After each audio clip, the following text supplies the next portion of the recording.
Yo, what up? Ito ang inyong review reactionist na Pet Malu. Kalbong bordado, dos terrible, dos dorobo, sundal niya, sinocho 11. Yun, meron naman tayong i-react ngayon. Ito naman ay content na nagmula kay Ken Tots. Alam pa lang Ken Tots. Yun. Ang title nito ay Malakas na Tsunami sa Pilipinas. Yan. Sabay-sabay natin pakinggan, bigyan natin ng komento at makabulong review. Yeah, at kung di pa kayo nakasubscribe kay Ken Tots, subscribe na kayo guys. Kung mahilig kayo sa mga ganitong Ken Tots. Yeah, game.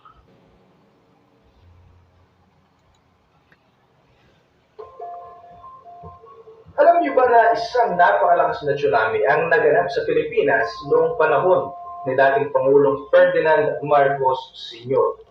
Ay, wala akong idea dito Di pa ata ako, baby pa lang ata ako, di pa ata ako pinapanganak na ito Ngayon, magkakaroon tayo ng idea, mga ganitong content. Nakataon sa ating kasaysayan na siguro hindi mo alam na nangyari pala sa ating bansa. Ang tsunami ay mapaminsalang natural disaster na minsan ay tinatawag din bilang act of God. Minsan, tinuturing din ito bilang ganti ng ating kaligtasan. Mga pangyayaring sa isang iglap lang ay babago at makaka-apekto sa buhay ng maraming tao. Ako po si Royce and welcome sa Ken Tots.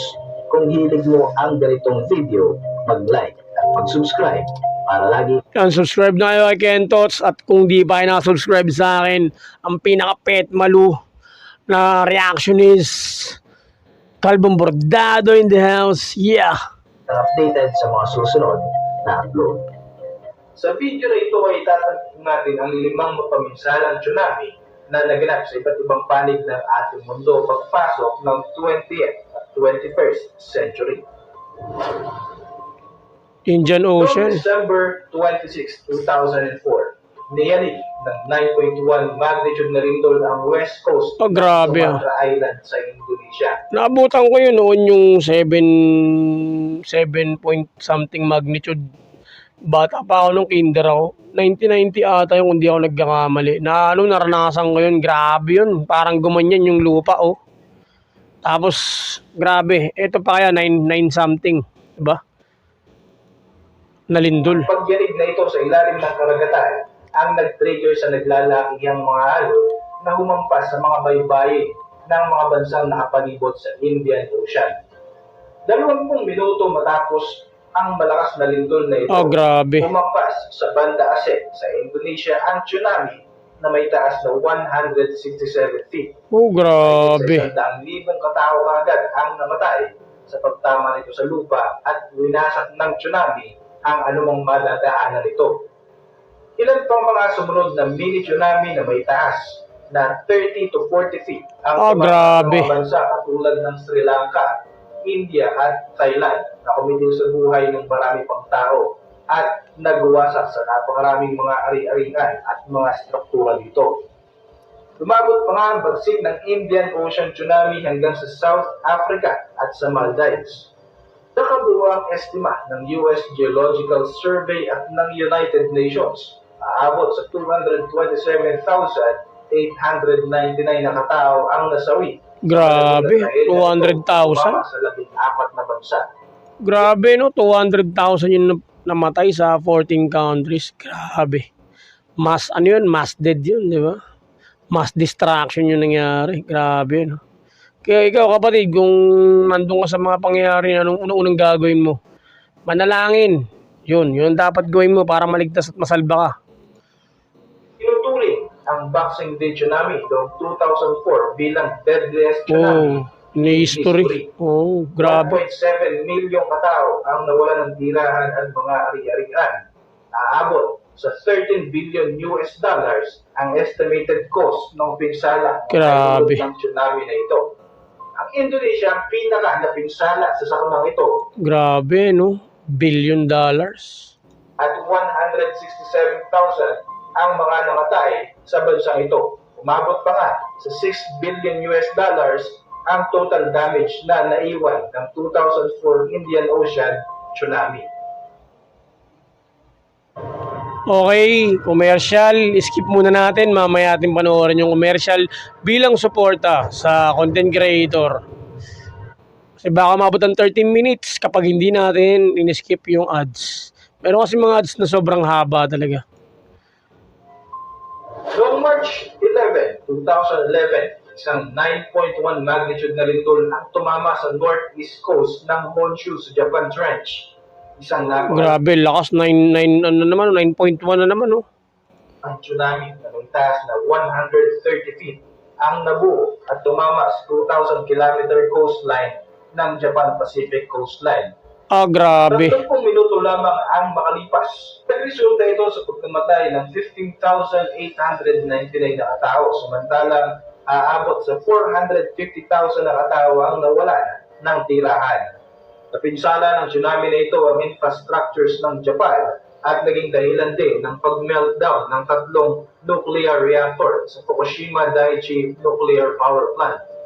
Ang trahedyang ito ay nagdulot pa ng pag-release ng toxic radioactive materials sa kapaligiran, kaya naman napilitang mag-evacuate ang maraming tao matapos ang disaster na ito. Grabe. Tinatayang aabot sa 220 billion US dollars ang total damage ng disaster na ito sa Japan pa lamang. Kaya naman itinuturing nga ito bilang most expensive natural disaster Oh, in history. Ang 2011 Most expensive kasi nasagasaan yung mga nuclear power plant, mamen. Utol, idol. Japan earthquake and tsunami ay naramdaman din sa iba't ibang panig ng ating mundo. Ang impact nito ay umabot pa nga sa 25 Pacific Rim countries, maging sa Antarctica at west coast ng Atlantic Ocean sa Brazil. Dati ang aabot sa 31 million US dollars ang damage nito sa Hawaii, 100 million US dollars naman sa California at iba pang mga lugar. Noong July 17, 2006, niyanig ng 7.7 magnitude na lindol ang southern part ng Java, Indonesia. Itong nag-trigger na magkaroon ng mapaminsalang tsunami dito sa lugar na ito. Noong una ay napansin ng mga tao na umaatras ang tubig sa dagat ng halos 10 metro. Sorpresa na lamang sila sa biglang pagtama ng isang tsunami. Ito ay tinatayang 5 to 7 meters ang taas. Grabe. May pagkakataon pa nga kung saan sinasabing umabot sa 21 meters ang pinakamataas na tsunami na tumama sa Nosu, Kambangan. Tinatayang abot sa 668 na katao ang namatay. Oh, man. Naman sa 9,299 ang nasugatan. Aabot din sa 44.7 million US dollars ang kabuuang halaga ng pinsala na iniwan ng tsunami nito sa Java, Indonesia. Mabuti na lamang at sumubay ang impact ng tsunami na ito sa pag-low tide ng dagat, kaya naman kumpara sa 2004 tsunami sa Indonesia, hindi gaano malaki ang pinsalang iniwan ito. Pero nakakadalawa na silang malaking tsunami, ha? Noong May 22, 1960, diyanig ng 9.5 magnitude na lindol ang Valdivia, malapit sa coast of South Central Chile. Ito ay nag-trigger sa Pacific-wide tsunami na naramdaman din maging sa Hawaii, Japan at Pilipinas. Ayon sa report, umabot sa 25 meters ang taas ng tsunami na tumama sa coastline ng Chile at tinatayang aabot sa 5,700 ang bilang ng mga taong nasawi. Grabe. Nasa 2 milyon ang nawala ng tahanan at mahigit sa 550 billion US dollars ang pinsalang iniwan ng disaster na ito. Grabe, no? Grabe yung isa sa mga pinakamalulupit na disaster na pwede mangyari. Natural disaster. Ito yung tsunami. Bukod sa pagputok ng bulkan, pagbaha, paglindol, talagang tsunami talaga naman. Napakadami talaga namamatay. Sa Hawaii, tumama ang 11 meters tsunami. 15 oras makalipas ang lindol sa Chile. Binasak nito ang milyong-milyong ari-arian, samantalang 61 naman na katao ang kumpirmadong umatay. Umabot din sa Honshu, Japan ang tsunami. Nasa 5.5 meters ang taas ng tsunami na sumira naman sa 1,600 ng mga tahanan at pumatay sa 168 katao. Sa Pilipinas, nasa 32 katao naman ang nasawi.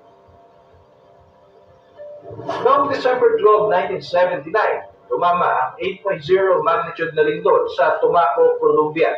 Ito ang pinakamalakas na lindol. Kaya pag once na magkaroon ng lindol, yung mga nasa tabing dagat, Delikado. Lalo na pag yung lindol nagmula sa dagat mismo.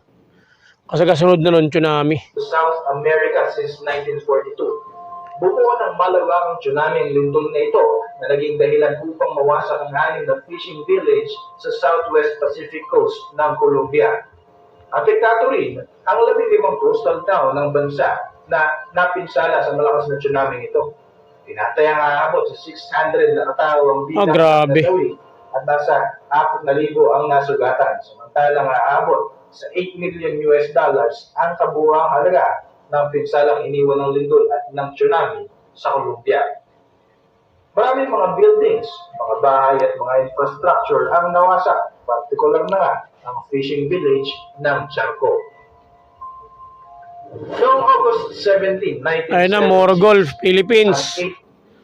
It's your time.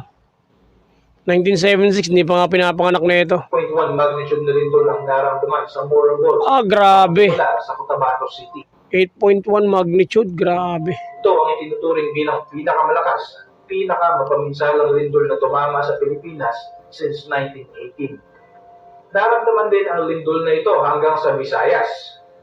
Dahil sa lakas ng lindol, nag-trigger ito ng isang napakalaking tsunami sa kahabaan ng Morogoro coastline na naging dahilan para mawasak ang maraming kabahayan at mga ari-arian at siya rin ikinamatay ng libo-libong mga tao. Tinatayang aabot sa 9 meters ang pinakamataas na tsunami na tumama sa Libac, Sultan Kudarat. 4.3 meters sa Pagodian, 3 meters sa Reza Bay, eastern coast ng Basilan at maging sa isla ng Jolo at Sacol sa Zamboanga City.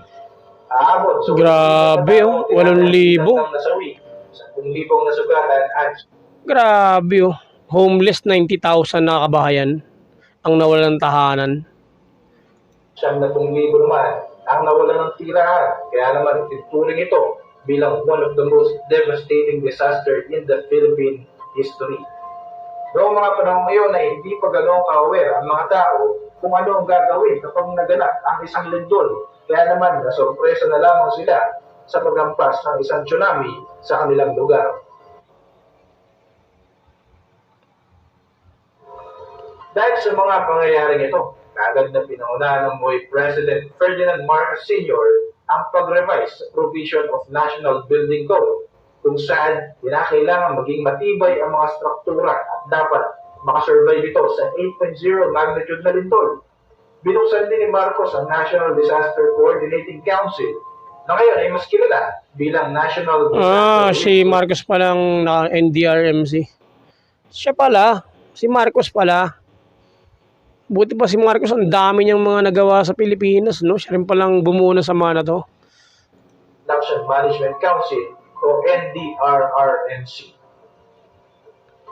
Ilan lamang ang mga earthquakes and tsunami na ito sa mga most destructive and deadliest natural disaster na naganap sa iba't ibang panig ng ating mundo. Kung may aral man tayong mapupulot sa mga pangyayaring ito, yan ay ang maging laging handa sa anumang sakuna at palaging magdasal na sana ay huwag nang maulit. Always pray for your safetyness. God will help you sa lahat ng sitwasyon. Tandaan mo yan, guys. Mga malalagim na pangyayaring ito. Para sa inyong mga reaksyon, mag-iwan lang ng komento sa ibaba ng video na ito. Special shoutout ulit kay Ma'am Hazel Fiesta, solid supporter ng ating channel. Shoutout din kay Sir Romeo Aguado. Yon, maraming salamat, Idol Ken Tots. Salamat sa malapit na content. Nagkaroon kami ng mga malapit na idea sa content mo. At yun, kung meron ba kayong mga gustong ipareact at ipareview sa akin, guys, comment nyo lang sa comment down section. Sa comment section, comment down section yun. Sana guys, halimbawang magkaroon ng ganitong sakuna, earthquake. Alam nyo na gagawin nyo, may kasunod na tsunami yan. Lalim sa tabing dagat. Pag sa tabing dagat naranasan yung earthquake, magsilisan na kayo, magsiakit na kayo sa mga taas na lugar. Diba? At palagi kayong manalangin para sa inyong kaligtasan. Yun, salamat sa inyo guys. Ito muli ang inyong lingkod, Dos Terrible, Dos Turobo, Sundal niya si Newo Production, Kalbong Bordado, ang inyong reactionist na Pet Malu.